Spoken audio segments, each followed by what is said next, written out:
Such courts can lack transparency and independent scrutiny, making it difficult to assess compliance with the international standards. We have no recent indications from the Pakistani authorities that they intend to try Imran Khan in a military court, but my officials continues to monitor the situation closely.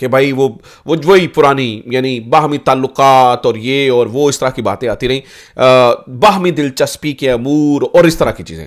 حالانکہ یہ جو انہوں نے ملاقاتیں کی ہمیش فیلکنر صاحب نے، وہ بڑی اہم ملاقاتیں تھیں، جیسے کہ ہمارے وزیر خارجہ سے ملاقات، جیسے کہ ہمارے وزیر داخلہ سے ملاقات، جیسے کہ اطلاعات ہیں کہ شاید پرائم منسٹر سے بھی ملاقات. تو یہ ان ملاقاتوں نے بڑا ایک زبردست میسج دیا ہے، کیونکہ یہاں پر برٹش جو ہیں وزیر خارجہ وہ اپنے ایم پیز کو یقین دلا رہے ہیں کہ ہمیں کوئی ایسی انڈیکیشن نہیں ملی ہے کہ عمران خان کو فوجی عدالتوں میں ٹرائی کیا جا رہا ہے. اور ان ملاقاتوں کے اندر بھی ناظرین کرام یہ پکا طور پہ بتایا گیا ہے کہ بھائی عمران خان کو رپورٹڈلی کہ وہ ملٹری کورٹس میں ٹرائل نہیں کیا جائے گا. عمران خان کا سب سے بڑا خوف اور ڈر، اگر ویسے تو وہ کسی سے نہیں ڈرتا اللہ کے سوا، لیکن اگر کسی چیز کا خوف ہوگا یا کسی چیز کی پریشانی ہوگی، آبویسلی انجسٹس جو ہے نا انصافی ہے، تو وہ اس کا فوجی عدالتوں کے اندر ٹرائل ہونا ہے. یہ معاملہ ناظرین کرام اس کے اوپر سارے مان گئے ہیں، اور یہ معاملہ یعنی کہ عمران خان کو فوجی ٹرائل میں ہم جاتے ہوئے تو نہیں نظر آ رہے ہیں.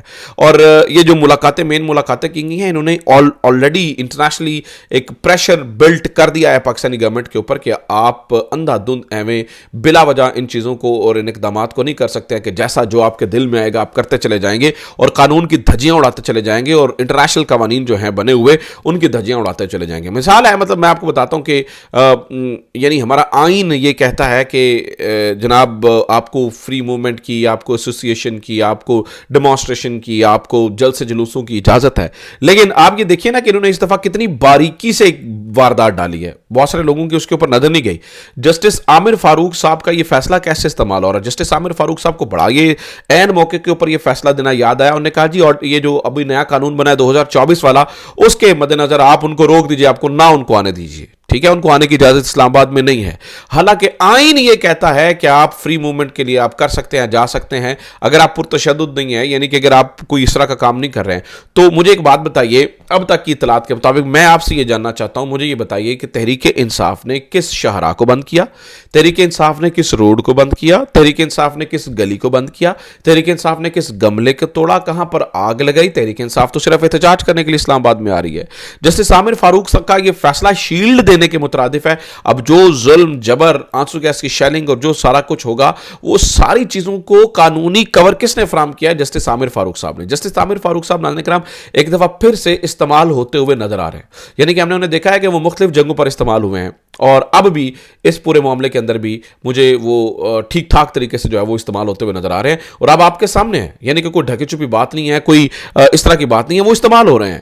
اور انہی کے اس آرڈر کو بنیاد بنا کر جتنا کل مارا جائے گا یا کٹا جائے گا یا جو کچھ کیا جائے گا یا جو ظلم اور بربریت کی جائے گی، اس کے پیچھے جسٹیفیکیشن دی جائے گی جی ہمارے پاس کورٹ کا آرڈر ہے کہ بھائی تم دو مار دو بھائی، یعنی کہ وہ کچھ اس طرح سے کریں گے نا. میں کورٹ کا آرڈر تو یہ ہوگا کم از کم کہ ٹھیک ہے یار آپ کو غیر قانونی کام نہ کرنے دیں. لیکن جسٹس عامر فاروق صاحب کو یہ فیصلہ لکھتے خیال نہیں آیا کہ بھئی ایک چیز ہے جس کا اس ملک کے اندر ہم نے نام آئین بھی رکھا ہوا ہے، اس کو کوئی نہیں. بہرحال محسن نقوی صاحب نے اسی فیصلے کو بنیاد بناتے ہوئے ابھی کچھ دیر پہلے ناظرین کرام رابطہ کیا ہے، اور رابطہ کر کے انہوں نے بیرسٹر گوہر کو آخری دفعہ وارن کرنے کی کوشش کی ہے اور سمجھایا کہ آپ اس اجلاس کو مؤخر کر دیں.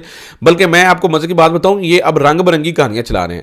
انصار عباسی صاحب کی پھر ایک ایکسکلوزیو سٹوری آ گئی. انصار عباسی صاحب کہتے ہیں جی پاکستان تحریک انصاف والوں کی میٹنگ ہوئی ہے اور وہ یہ کہتے ہیں کہ 24 کے احتجاج کو منسوخ کر دینا، مؤخر نہیں منسوخ کر دینا چاہیے.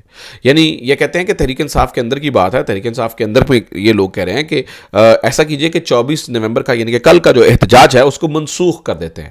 یعنی پارٹی کے اندر زیادہ تر میجورٹی کی یہ رائے ہے کہ اس سے منسوخ کر دیتے ہیں. یہ انصار عباسی صاحب کی خبر ہے، مطلب کیسے پتہ نہیں کہاں سے یہ خبر مل گئی.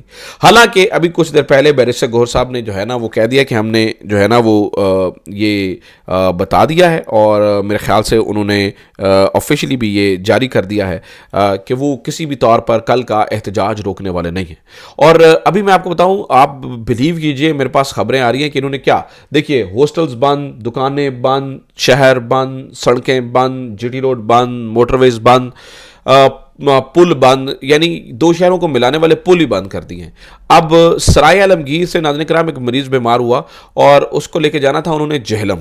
ٹھیک ہے، اب سرائے عالمگیر اور جہلم جڑے ہوئے ہیں، راستے میں صرف ایک ٹول پلازا آتا ہے اور اس کے بعد جو ہے نا وہ پل آتا ہے. اس کو انہوں نے بند کر دیا ہوا تھا سیکورٹی فورسز نے.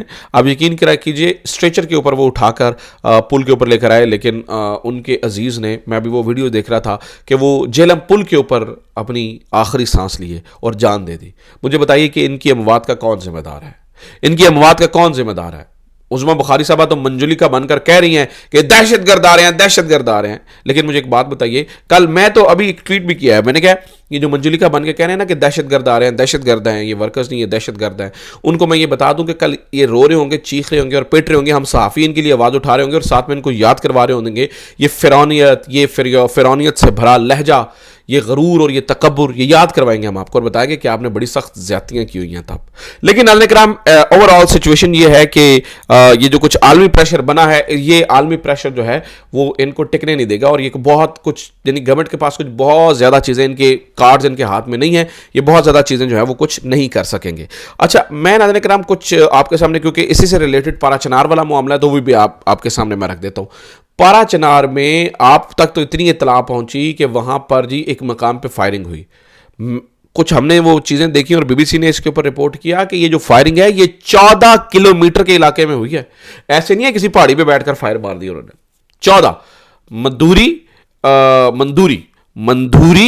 اور اچت اور بگن، یہ ان 3 مقامات کے اوپر جو ہے نا وہ فائرنگ ہوئی ہے. یعنی گاڑی ایک علاقے سے نکل کر بچ کے نکلتی تھی تو دوسرے علاقے کے اندر فائرنگ ہوتی تھی، دوسرے علاقے سے بچ کے نکلتی تھی تو تیسرے علاقے میں فائرنگ ہوتی تھی. اور ایسا نہیں ہے کہ یہ گاڑیاں جا رہی تھی، یہ ایک کانوائے کی شکل میں جا رہی تھی اکٹھے، اور ان کو سیکیورٹی فراہم کرنے کے لیے آگے 6 لوگ تھے. یعنی آپ حساب لگائیے. اور پھر میں کل یہ بھی پڑھ رہا تھا، ایک عینی شاہد نے یہ بتایا کہ جب یہ اچت والا واقعہ ہوا نا، کہتا ہے 1 گھنٹے تک وہ اوپر سے فائر مار کے نیچے آ کے جن کو انہوں نے مارا تھا ان کی لاشوں کی بے حرمتی کرتے رہے، ٹھڈے مارتے رہے، اور 1 گھنٹے تک یہ کام چلتا رہا اور کوئی وہاں پر نہیں پہنچا، سیکیورٹی فورسز نہیں پہنچی، کوئی کچھ نہیں ہوا. تو مجھے بتائیے کہ یہ کس کا قصور ہے؟ یہ پارا چنار میں وہ عینی شاید بتا رہا تھا کہ میرے ہاتھ میں 8 سال کی بچی تھی اور میں لے کے بھاگ رہا تھا اس کو درختوں کے اندر، ایک گولی آ کے اس کو لگی اور وہ جان سے چلی گئی، میں اسے بچا نہیں سکا. مجھے بتائیے کیا مناظر، کیا جذبات، کیا لوگوں کی وہاں پر سوچ ہوگی، اور یہ کیا ہو رہا ہے میرے ملک کے اندر اور کیسے ہو رہا ہے میرے ملک کے اندر؟ کوئی پوچھنے والا نہیں ہے. پارا چنار میں اس کے بعد وہ لوگ تو شہید ہوئے، اس کے بعد اب تک 22 لوگ اس کے بعد بھی مارے جا چکے ہیں، جو ایک دوسرے کے ایک طرف جو 2 طرفہ معاملات ہو رہے ہیں. اور مجھے ہنسی آ رہی تھی پڑھ کے کہ بھائی اب معاملات اس حد تک آگے ہیں کہ جو ٹی ٹی پی ہے انہوں نے ایک پریس ریلیز دیا، انہوں نے کہا جی بھائی ہم نے نہیں یہ کیا ہے، اور یہ سنی شیعہ یہ آپس کے معاملات ہیں اور ہم یہ ثالثی ہونی چاہیے اور ہم کروا سکتے ہیں ان کی ثالثی. مجھے بتائیے ہم کہاں جائیں؟ مطلب مجھے تو سمجھ نہیں آ رہی کہ یہ کیا چل رہا ہے میرے ملک کے اندر، اور ہماری ساری توجہ احتجاج روکنے کے اوپر ہے، کنٹینرستان بنانے کے اوپر ہے. لاہور بند، اسلام بند. یار جن مریض رول گئے بیچارے. آج کتنے ہی بندے جو ہے وہ ایمرجنسی، کسی کو 100 میڈیکل ایمرجنسی چاہیے ہوتی ہے، نہیں مل سکی. تو مجھے بتائیے کہ اس کا کون ذمہ دار ہے؟ اس کا کون ذمہ دار ہے؟